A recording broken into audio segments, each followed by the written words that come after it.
I know. Maybe, I noticed maybe that it's. I was it going was to a few of admit. the others. Sorry, Go on, you Jason. go. All right, all right. And now it's time. I said now. I said it's time. And now for something completely machinima.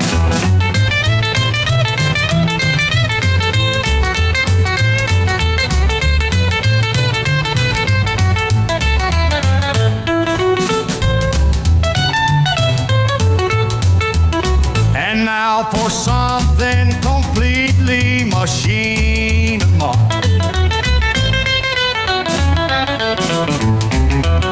And now for something completely machinima.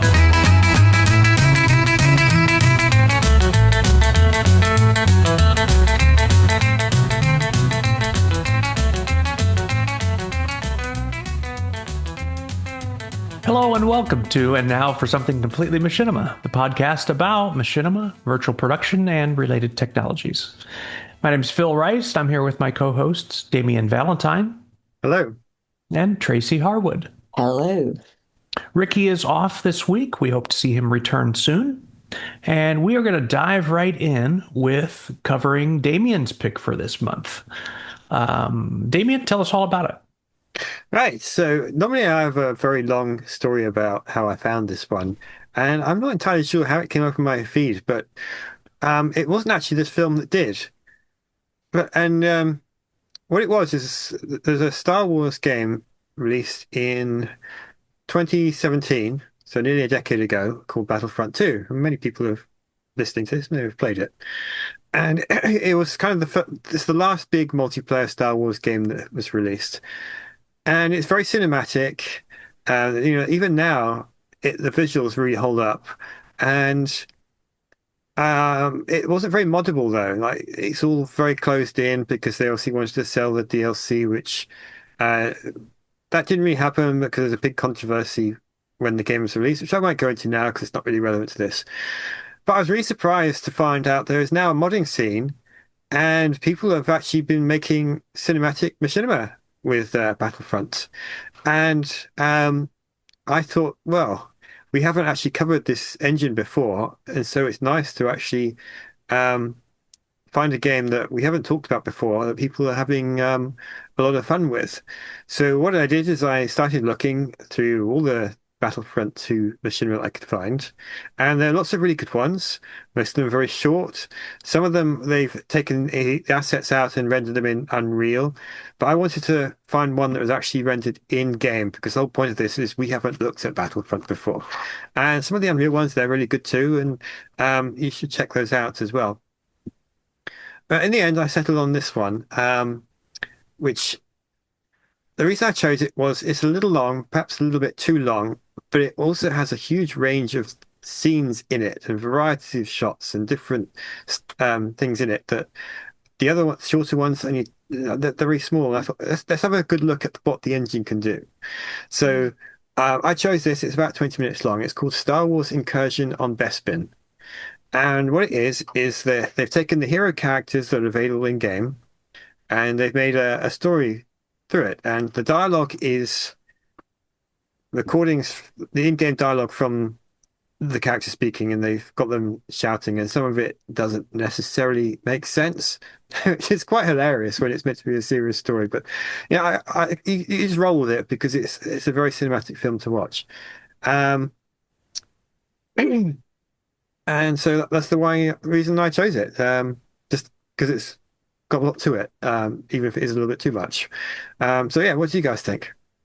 I'm not a massive Star Wars fan, as you know, but actually, I thought this was it was quite an intriguing piece. I wasn't sure what Battlefront was when I was looking at this, and I got to say, I was kind of a little surprised at this, to say the least. In some ways, this is kind of slightly irritating. Um, Primarily because I think it's way more competent than you think it probably ought to be for a game engine like it is. Um, So when I started watching this, it's pretty evident that this is not really somebody messing around with a game engine. This to me, Anno, is somebody that understands film language and has decided very deliberately to use this game engine as their camera. So, despite what you just sort of said, Damien, I think this is a distinction that kind of matters in what we're reviewing here because yes, it is a Star Wars homage.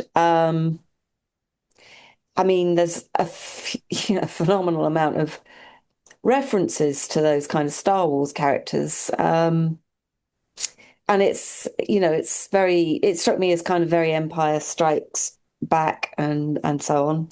Um, but what this does, I think, is particularly cleverly, I think this to me replicates the grammar of Star Wars. Um, So, the Bespin setting is what's that, a cloud city? And I guess immediately you're thinking about Empire Strikes Back. You're thinking about all those kind of corridors, that kind of slightly eerie, too perfect utopia that inevitably gets kind of invaded by the Empire.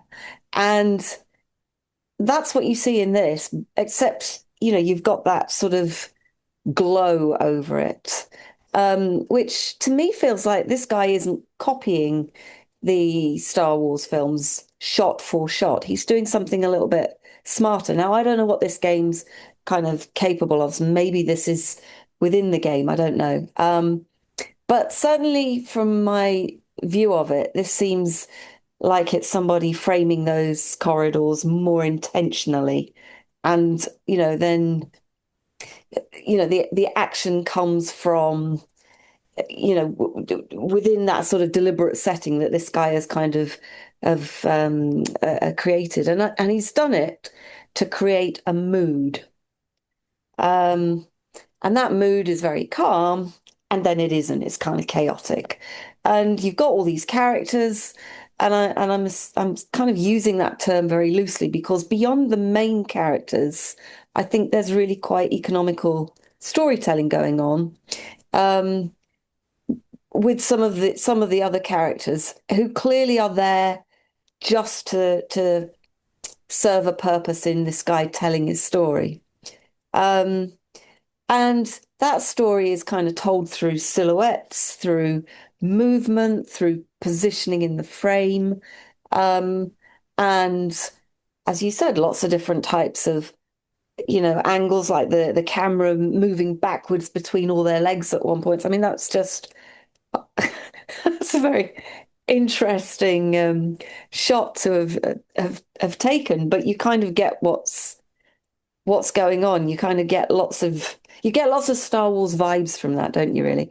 And then the very first shot that you get of Vader is just a sort of a faded, something that's sort of blurred out in the foreground. You're actually not supposed to be looking at him, but you're aware he's there. And it's not even because of the breathing. It's just because that's who that is. So that I thought was really very clever. And yeah, somebody that really knows what Star Wars is all about, knows how to portray it through the storytelling that they've achieved. Um, I think the thing that makes it for me though is the editing. Uh, the way that he does the crossfade between the different scenes. I mean the first few seconds of it immediately struck you as being Star Wars immediately, just because of the way that was all edited together.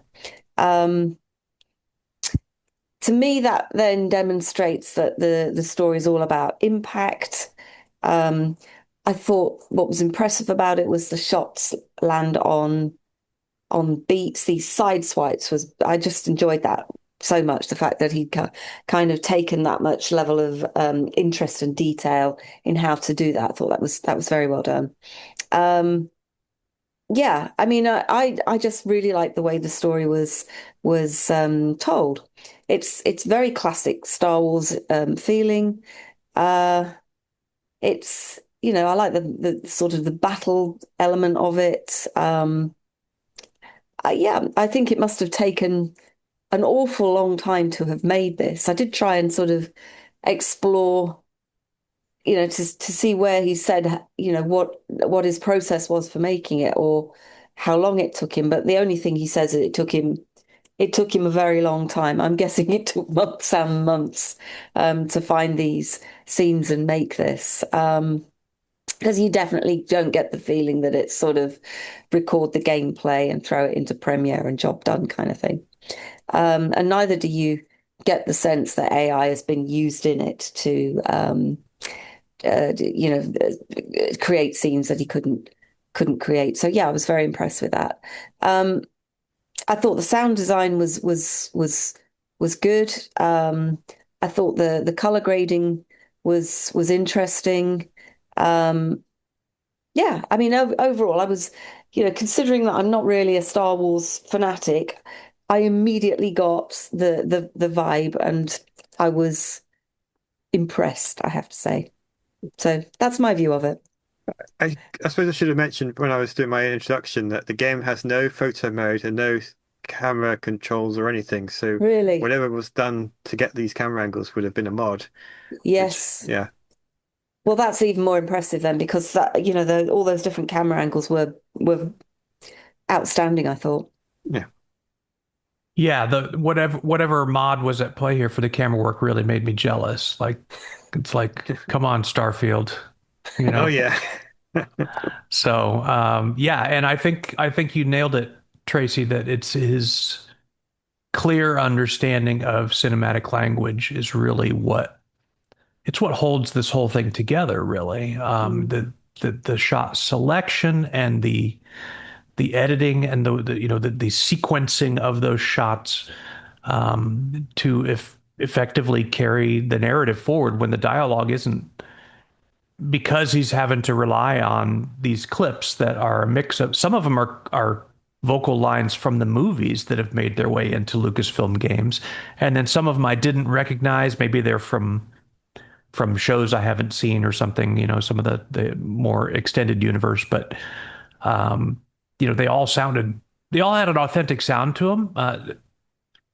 It was not all of them were Harrison Ford, and they aren't using nearly as good a Han Solo guy as Damien does, but it's still good. It's still Yeah, yeah, passable. yeah, Very good. And the Boba Fett voice is a little easier to imitate, and that sounded very authentic, and yeah, it all fit together, and it does. It comes down to that editing camera work. The dialogue just cracked me up. Like, this isn't supposed to be a comedy film, yeah. but it was very funny. I think my favorite line is Han Solo's pep talk to his supporters before running into battle. He says, "All right, you moof milkers, here's the plan. Shoot them." Yeah, I thought that's a line that's even just too silly for George Lucas to have come up with. I mean, that's just gold. yeah, yeah.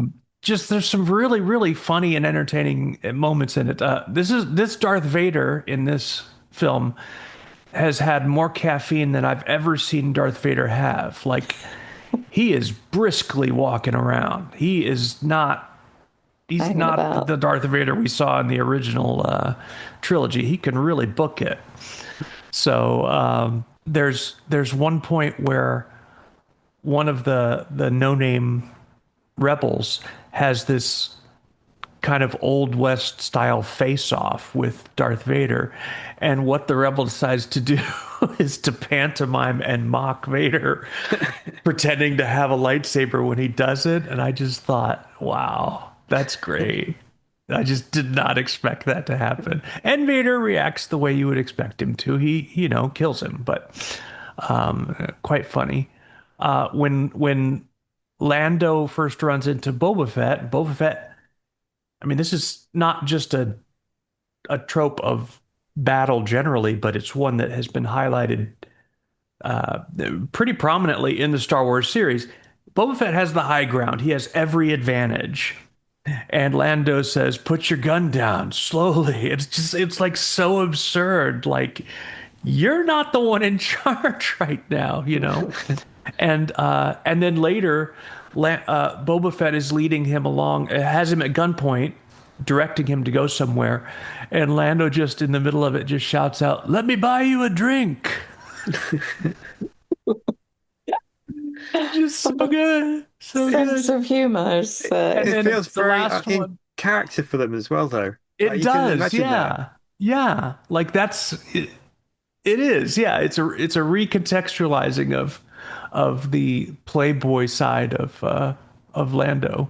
Yeah. That's one of his problem solving tools is the bar, you know. So, and then the last one that really caught my attention was Han Solo's having a major face off with Vader. There's kind of some monologuing going on by Vader of lecturing the two of them basically, and he's got Han and Lando both.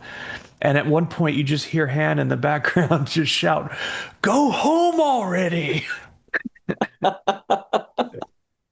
It's like these cannot be unintentional. The humor of those. So, yeah, yeah, yeah. yeah, I found it very funny. Now, it. The challenge that I ran into was that I am a Star Wars fan. And so whenever my Star Wars antenna started to try and actually engage with this story, I started running into some like, well, this is clearly not canon. It is Empire Strikes Back era. You're right, Tracy, because that's Bespin and Cloud City. That's when that was going on. That's when we first encounter Boba Fett. That's when we first meet Lando. But like the story doesn't. It's Yeah. not a retelling of any Star Wars story, and it also doesn't fit. Like you couldn't, if you said, okay, here's the canon stories, maybe this is like The Mandalorian and you can nestle it between these stories or whatever. It doesn't really fit. It like doesn't make any sense if you're trying to make it fit into Star Yeah. Wars. So I found I was kind of wrestling with that. It's not really a criticism of the film. It's just something that I observed about myself that I was really struggling with. How is this story even possible? So I think I ended up kind of resolving it as, well, this is a fantasy sequence, basically. This is the fantasy football of the Star Wars world, right? We're going to take these characters in this known setting and just do something different with it than what happened there when we saw it, you know? And I guess that's fine, you know? So, um, That went through my mind as well, is how does this fit in? Because it can't be before right. The Yeah. Empire Strikes Back, because the Empire isn't there. And it can't be afterwards, because they wouldn't have any reason to go back there after the Empire That's Strikes right. Back. And the way that I understand it, and again, I don't know expanded universe very well, Damien, but the way I understand it is like at the end of Empire, Bespin is now an imperial controlled place, right? Yeah. So, yeah, anytime during Vader's lifespan from that point forward, Bespin wouldn't have been a place that these characters would come back to for, I don't know. Again, it's one of those things where it's just like the more I wrestled with it, the more I thought, nah, let's not do that because it's not going to work if I do that, you know? So, I was going to say, I noticed that with a few other Battlefront films I looked at, is they don't fit in the timeline because the events just don't work. But whoever made it had fun doing it, and that's the sure. important thing. So do you think it's derived from gameplay then? The Yeah. story? Yeah. Well, so there is a Bespin map that was added as free extra content, and depending on the different game modes, you can. So when you're playing it, you earn battle points in each match, and you get enough points, you can choose a hero or villain, depending on which side you're playing, to play as until you die, and then you have to earn the points back again to play as them.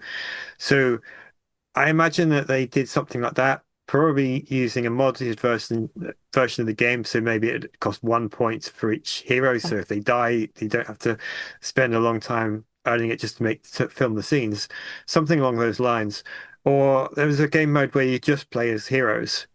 Um, but yeah, I think there are real people. There is someone, or at least maybe several people controlling these characters while someone else is filming it using the camera Yeah, tools mod. I got the impression that that was the case too. Some of the staging of scenes that were set up there, it's like, uh, unless they've got some amazing NPC scripting system, which I doubt.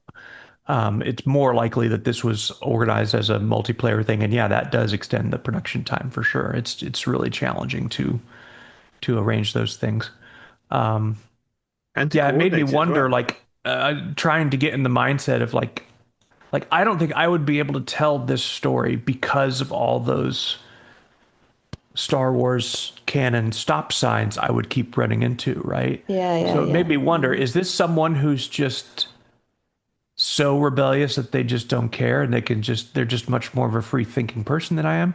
Or is it that they maybe just, is it possible that they are not terribly familiar with the real story?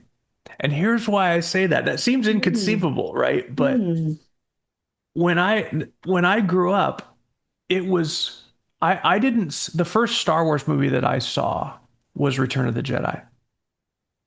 I Right. wasn't allowed to go to the theater. It was just not something that we were allowed to do. So my Star Wars education was through I had a graphic novel adaptation of Empire Strikes Back. I had a couple comic books, but mostly it was from the Kenner advertisements for Star Wars figures, and it would show kids playing with them with the Death Star playset, and these sequences would happen. And so, as far as I was concerned, that was the story of Star Wars, and I didn't know the full story until much later. So, this far away, who knows what the age of this filmmaker is, but is it possible that there are people who've gotten involved with Star Wars that just weren't with it from the beginning or just didn't pay as much attention. The attention spans today, you just don't know. So it made me wonder, maybe the reason that they were able to be so free with this story and that directly conflicts like your whole Star Wars antennae is Yeah. because they just don't know it or didn't pay attention to it. But they like the vibe. They get the general idea of who is heroes, who's foes. I don't know. It's something to puzzle over for sure. Well, I think Um, that's definitely true. And there's so much Star Wars content besides the Yeah. films. For all we know, the game was his introduction to Yeah, who knows what the entry point Star was for the Wars. person? Yeah, that's right. But That's right. I mean, I've been in costume like for Halloween because it's fun to answer the door in costume. So I, of course, have Star Wars costumes. Had um had a Mandalorian costume, not the Mandalorian from the show, but just like the helmet, Right. but it's Right. kind of painted blue. Anyway, um, so I answered the door and someone said, "Oh, it's that guy from the Clone Wars cartoon." And it was a little kid that said that. So those kids, That their was their introduction, entry point. that's all they've Right. seen so far was the Clone Wars animated series. Sure. Sure. And Oh. you get things like that. And it's like, oh yeah, of course, makes sense that Yeah. I he mean, it's must have been been about, around for yeah, so many years now, 50 years. So, yeah. Hmm. But I mean, this so boy was like 4 years old, so like his okay. parents might have thought he's not old enough for the actual So you films didn't yet. you didn't like scold him and correct him, No, no, no. shame him for his lack of Star Wars knowledge? Oh, Yeah. come on. No, I'm kidding. I'm kidding. So a couple other filmmaking related things. So when the film opened up, um, there was the introduction text, right? Quite a lot of it, in fact. And then there was a second block of text to further propel the story. And it kind of, I don't know, as I began to watch, I was like, whenever I see those in regular movies too, I always think, could this be done without that? Or what would this look like if they didn't do that? Because it feels like a cheat, you know? When they do it in Hollywood, it feels that way too. I think, if I'm not mistaken, I think that the director's cut of Blade Runner, um, it's either the director's cut or the theatrical release. One of them had a block of intro text, and then another one had voiceover narration by Harrison Ford or something that I from, think it's from the the story that theatrical I've cut heard. has the voiceover because Okay, Harrison Ford hated doing it. hated doing it, and you can kind of tell he kind of phoned it in on the Yeah. delivery. And Ridley Scott didn't want that in there, but I think the studio may have insisted people won't get this if you don't do it. So whenever I see introductions like that, it's like this better be a pretty big story. Like the Dune saga, you almost have to. There's too much.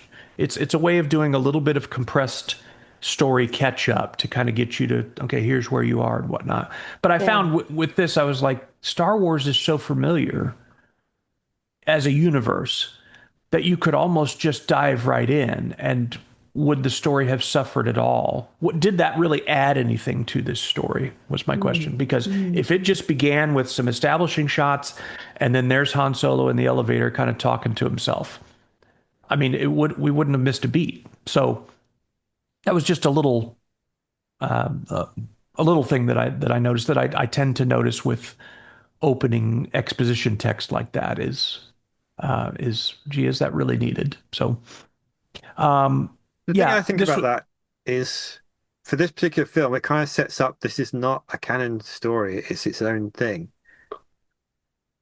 Yeah. yeah, fair enough. And let's face it, the opening exposition text is a Star Wars tradition itself, really, Yeah.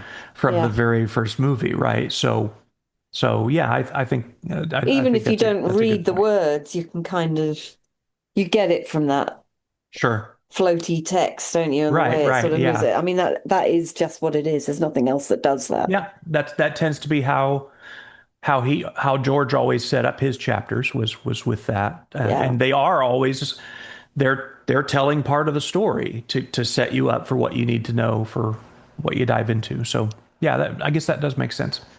This was long. Yes. I feel like that this could be three films.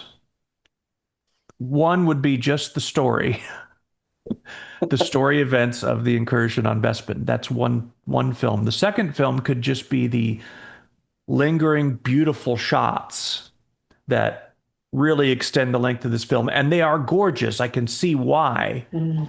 he wanted to keep them in there, but boy, does it make it drag.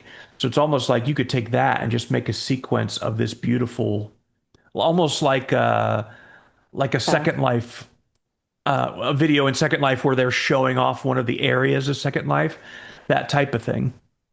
And then the third movie would be just Vader sulking at the end because that was long. And I couldn't tell, is this just about him reflecting or is he Nero and Rome is burning? I don't know, but it was a long sequence for the end there. So anyway, regardless of how you want to dice it up, it did run a bit long, but every shot was beautiful, you know, and it was a really nice mix of shots. Um, a lot of, I mean, everything from extreme close up to really wide. Yeah. And yeah, the game engine really did its part there too. Like it's a really beautiful looking environment. Yeah. And I would be very curious to. I think the only one that I've ever seen, the only other environment that I've ever seen is Moss Eisley, and it's like it looks like it's a full scale city. It's quite large. Actually, when I was uh, planning to do my spoof Heir to the Empire, I actually Battlefront was a game that I thought about using for the backdrop of that because the Moss Eisley was just so impressive looking. And ultimately, I didn't want to mess around with that much compositing because I knew I couldn't pull it off in the game. I didn't think that I had the skill to, and I wasn't sure the tools were there at that point. But it's a beautiful looking game. Yeah. So anyway, yeah, that's The what I have to say. the game has all the locations you expect. So obviously you've got Cloud City here, Mos Eisley, as you said, and the different game modes. So some of them are very small modes. Some of them are huge, sprawling, like 80 player modes, or I think it's 80 Wow. players, 40 per Gosh. team and stuff like that. So you, Wow. you have these huge maps, and what it is they've built the huge map, and then they just shrink down the playable area depending on what the mode is. So you can be playing a small mode, and you can look out the edge and you see the bits available. So like, if you're playing a small Mos Eisley bit, you look around the streets, you can see the rest of the city all around you. If you get high up, you can see it all around you, and it's not just a skybox; it's all there. Um, you got Hoth, so you got Echo Base, and one of the game modes you got two AT-AT walkers coming at you. And if you're playing as rebels, you have to bring them down. If you're playing as the Empire, you have to stop them.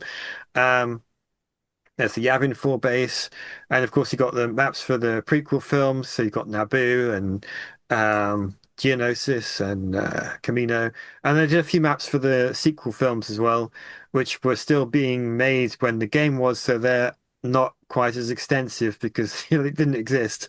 Sure. But you got a wide selection of environments there to choose from, and of course the various types of stormtrooper and characters for each era. So if you want to make a Clone Wars type of machinima film with this game, you've got clone troopers and you've got battle droids, and they've got the heroes that go with them. So you've got Anakin and Obi-Wan, Count Dooku, and General Grievous, and so on.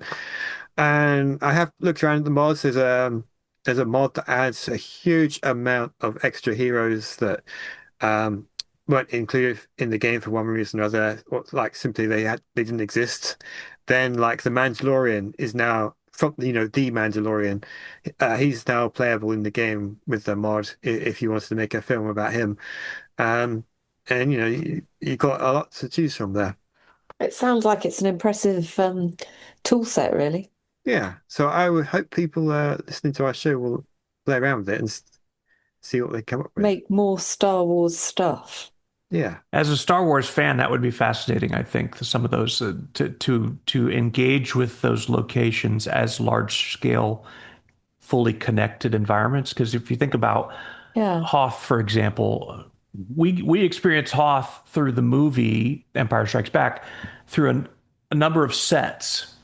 There's locations. There's the big hangar, and there's the control room, and of course there's the planet's surface, various locations there, and there's the hallway where Han and Leia have their famous argument. But like you don't really ever have to get a sense of how do all these really connect together? Like, where is this in relation to that? Same thing with Mos Eisley. You get an impression of Mos Eisley from several of the movies visiting and shows visiting there, and you kind of get pieces of locations, but to have it be something you could traverse and actually travel between those, that would be fascinating. It would like be a virtual tour almost of like one of those virtual 3D tours they do of inside the pyramids or something like that. yeah. It'd be fascinating stuff. I'd like to see more made with this too. I'm guessing there's a massive community of creators for Star Wars.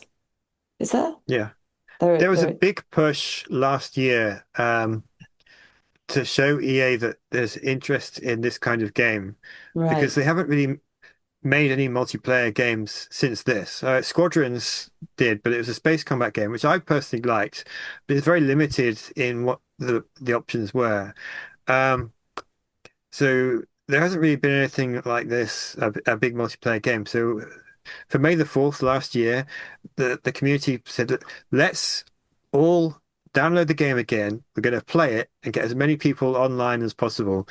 And it broke the records on Steam. I don't know about other platforms. Wow. And Okay. then they did it again later on in the month for the Star Wars anniversary. Again, it broke the previous record set a few weeks before. And since then, it's had quite a healthy life online. And are I've there, been playing it as well a few times with some of my friends. So I was going to say, are there film festivals around this stuff, or not how for does Battlefront, but how does it get distributed? Is it just YouTube? I found these all on YouTube. Hmm. I would think a big piece of evidence for that demand is the fact that it seems like any game that allows itself to be modded and doesn't prohibit modders from making Star Wars stuff gets Star Wars stuff made for it. I mean, and of course, Fortnite was an official partnership to make those events happen. We've discussed that before, Yeah. but there's a whole set of mods that try to transform Starfield into a Star Wars game. And I think that's been done for other sci-fi games as well. So there's clearly an appetite for it, not just among players, but creators that are Mm, active that they mm. seem to pounce on those opportunities when they come. So Yeah. yeah, I would think it's not a hard case to make that there's an appetite for that content. So Yeah, there was a the video I watched developers should last pay night. It attention. was It's one of these. It's two brothers, and they make videos talking about upcoming space games, mostly flight simulators or strategy games. And the video I watched last night was a collection of uh, I think it's like the 10 space real-time strategy games you should play. And one of the early entries on the list was Empire at War, which is a 20-year-old Star Wars game. And they were talking about how people still mod it extensively to enhance the graphics, add new ships and troops and all of this kind of stuff, or even change it to be completely non-Star Wars. And they're showing basically they're saying this shows that this game, despite being 2 decades old, is still very popular, and the mods have turned it into one of the longest running, like one of the, it's still one of the best strategy games you can buy and play. So someone Wow. should be taking notice and Mm. maybe making a new one. Mm. Is Great there pick, any Damien. machinima with that? I'd like to see that. Yeah, and there's lots of. I even used it for some of my early machinima. Brilliant. Um, but yeah, that game actually has a. If you press the space bar, it will take you down to a camera mode. So it tries. It's kind of automatic. Like the camera will automatically switch around, or you can press a button. You can manually jump around. Um, so you don't. The interface disappears. The camera goes down to the level of the battle. So if you're on the ground, you can get the sort of the ground level camera. If you're in a space battle, it's following ships as they're shooting at each other, and um, you don't have a huge control amount of control over what the camera does, other than you can press a button to change the angle, but you can't change what that angle is going to be. It's just you have to press it and hope you get what you want. Right. Um, but it's a cinematic game for like it's quite an early camera tool, but it's good for that. Brilliant. Brilliant. Yeah. Well, let's see what Oh, else I'm comes I'm the out of host. this. Yes, you Yes. are. All right. Well, that is. I'm sitting here trying to hand it off to Damien. Yeah, that's the film for this week. So I'm your host, Phil Rice, and I clearly don't know what I'm doing. We would love to hear what you think, audience. So drop us a comment wherever you see this or hear it, or an email at talk@completelymachinima.com. Again, my name is Phil Rice. I've said it 3 times now. And on behalf of my co-hosts, Tracy Harwood and Damien Valentine, we will see you next time. All right, you moof milkers. Here's the plan. Shoot 'em!